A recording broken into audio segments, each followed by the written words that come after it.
Have you ever stopped to count how many days you've lived so far?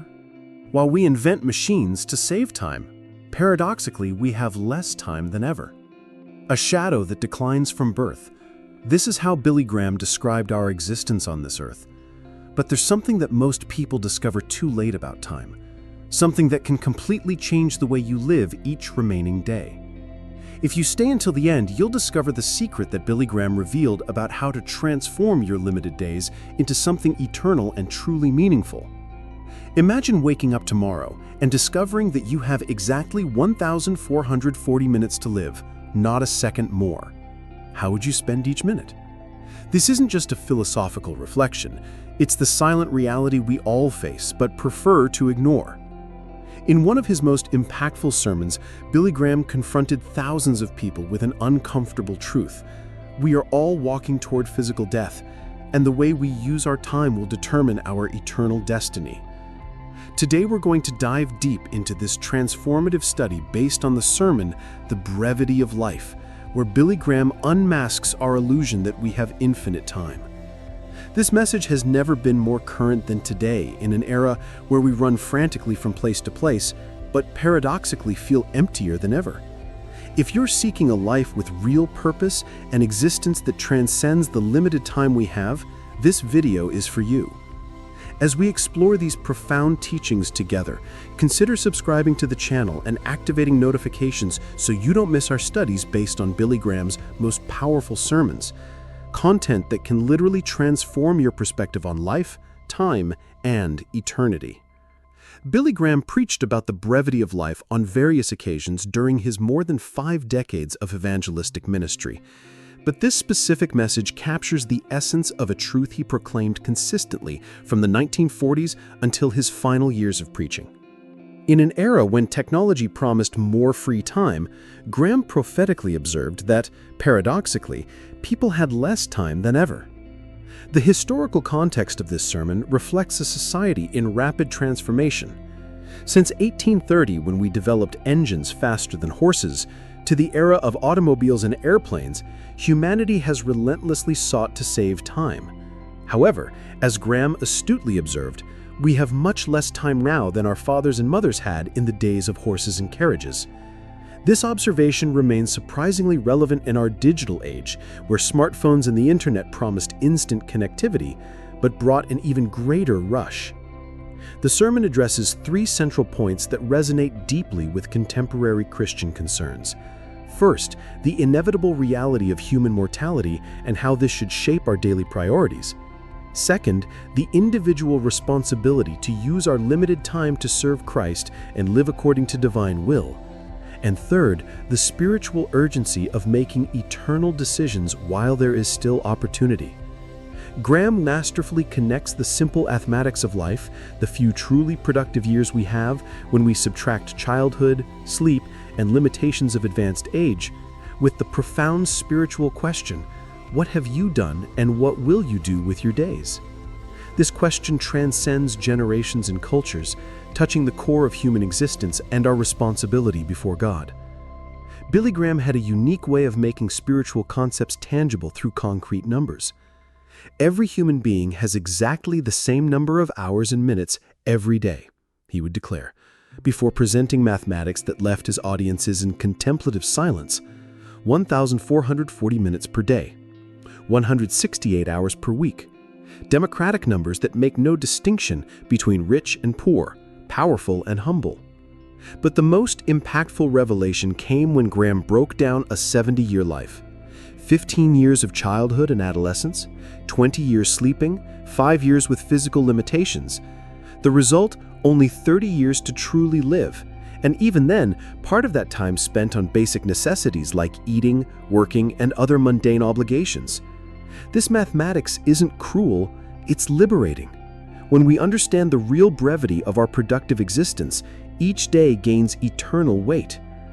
Rich people cannot buy more hours, more time, Graham emphasized. Scientists cannot invent new minutes.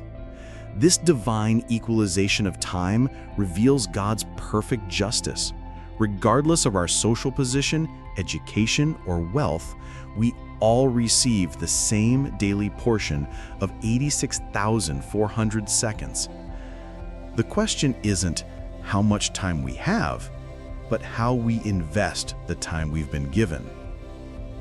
The biblical perspective on time, as Graham frequently quoted from Psalm 31:15, places our temporal existence in God's hands. My times are in your hands. This isn't a statement of passivity, but of active responsibility.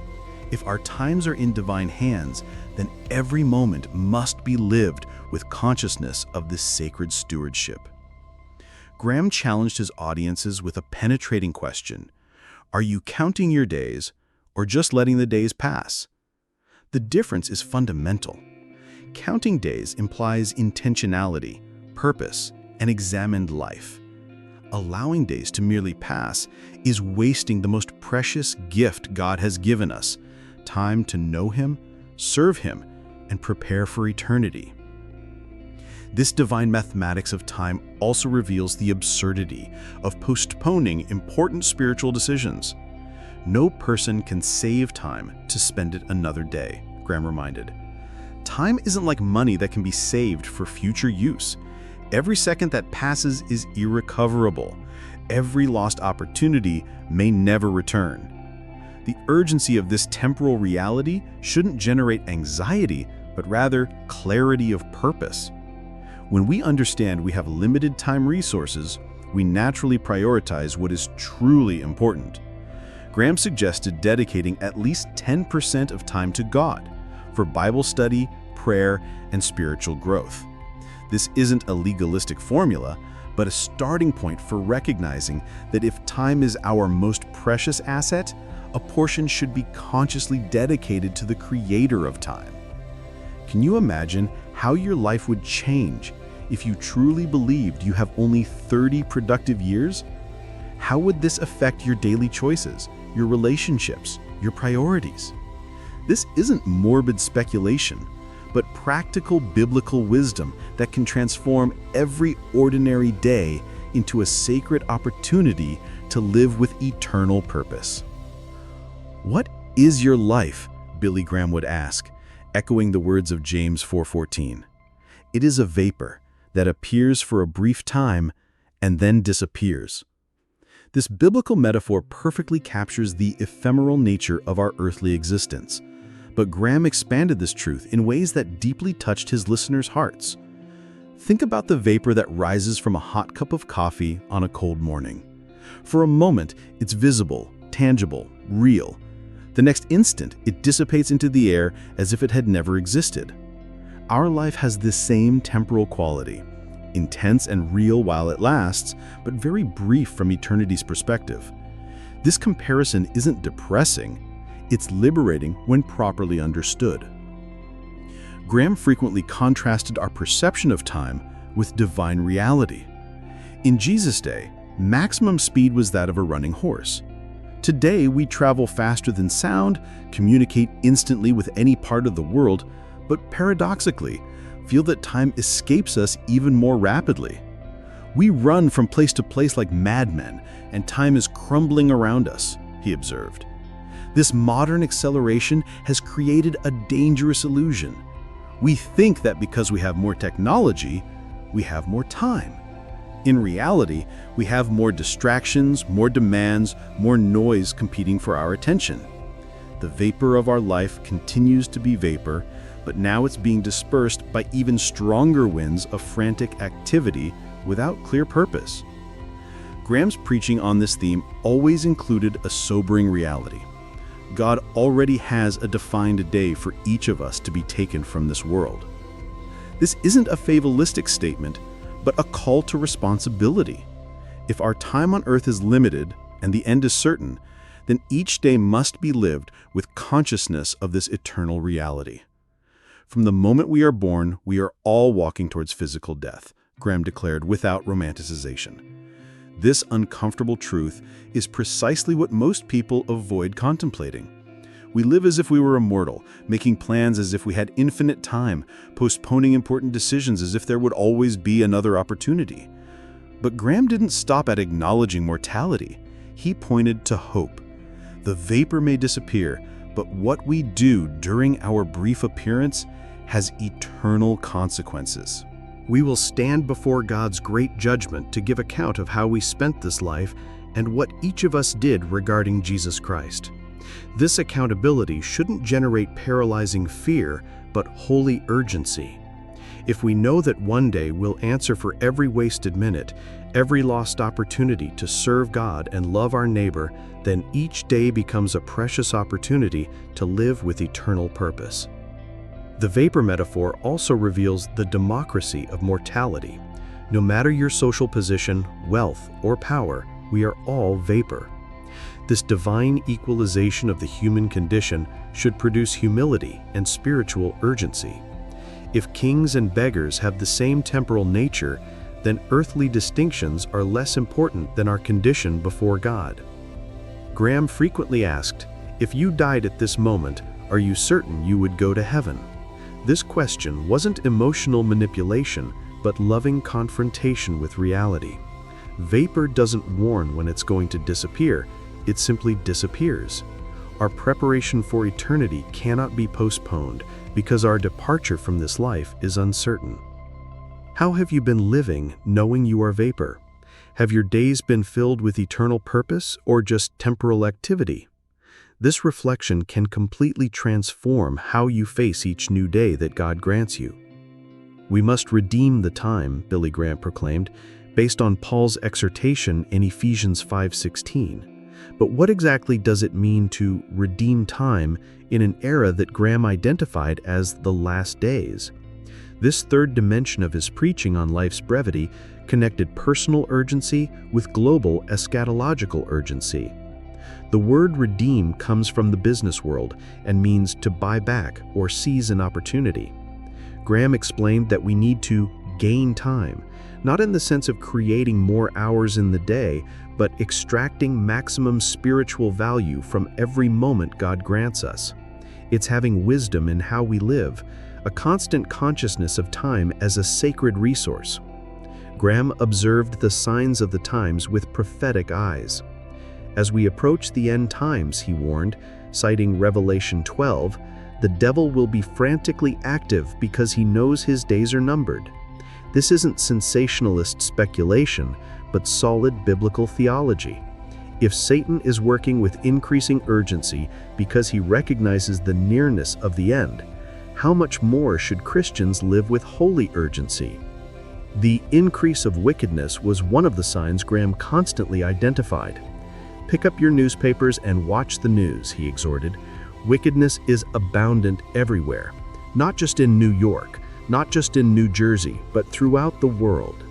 This observation made decades ago resonates even more strongly today when global connectivity daily exposes us to the reality of growing evil.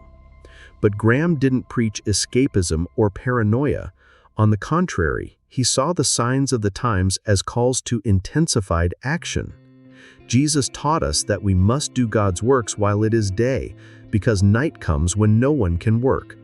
The nearness of the end isn't reason for passivity, but maximized holy activity. Graham's eschatological urgency included a profound personal dimension. Each person has their own individual end times, the moment of their death. We don't know how it will be, whether in an accident, whatever it may be, it's already defined. This certainty of uncertainty should motivate immediate spiritual preparation, not hopeful procrastination. The time is short, Graham quoted 1 Corinthians 7:29.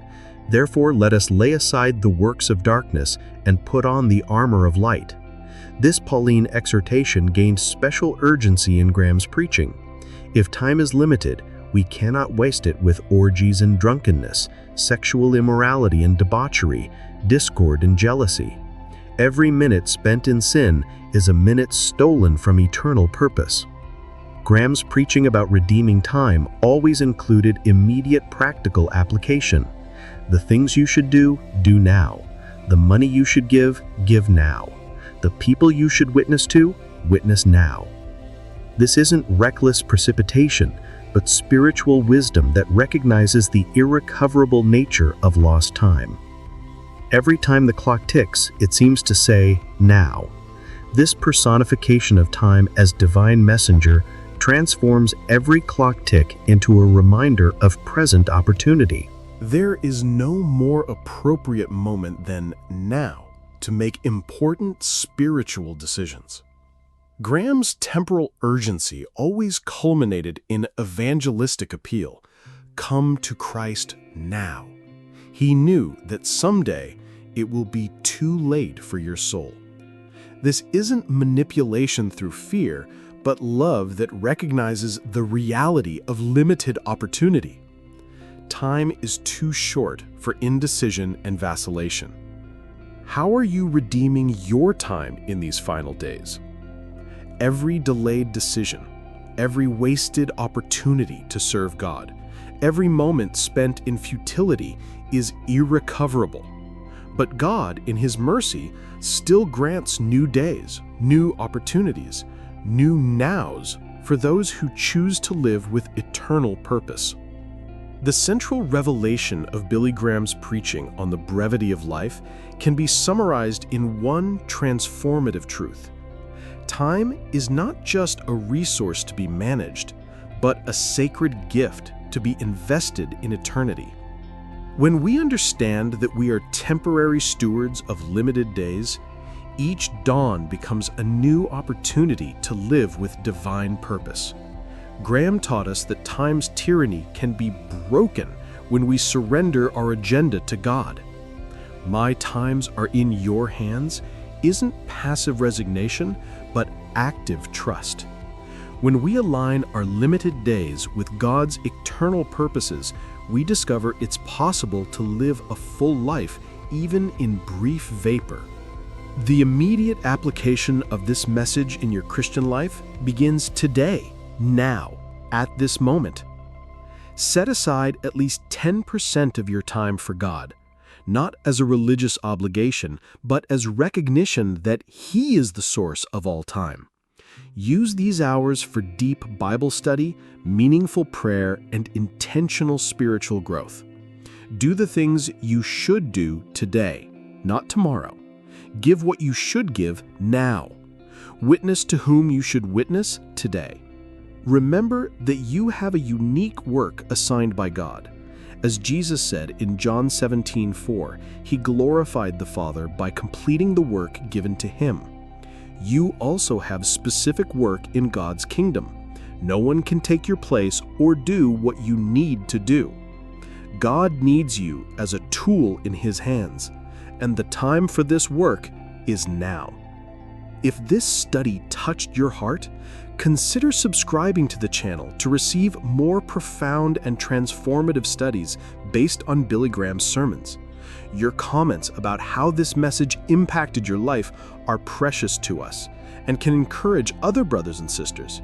Share this video with someone who needs to hear about the urgency of living with eternal purpose. In the end, it's not the days in your life that count, but the life in your days. Eternity is real, and what we do here will define our eternal destiny. Don't let life's brevity be cause for despair, but for holy urgency to live each day in the presence and for the glory of God. If there's even a whisper in your heart that you need to rethink how you're using your time, that your days need more eternal purpose, don't harden your heart. As Billy Graham warned, each time we resist the Holy Spirit's call, our heart becomes harder, more resistant to the next opportunity for change. This may be the moment God has chosen to transform your perspective on time and eternity. Subscribe to the channel now and allow these studies to continue impacting your Christian journey. Comment below in an area of your life where you feel you need to redeem time. Your vulnerability could be the key that opens another brother's heart. Share this video with someone specific that God placed on your heart while watching. Perhaps it's exactly the message that person needs to hear today. Remember, behold, now is the acceptable time. Behold, now is the day of salvation. It's not tomorrow, it's today. It's now.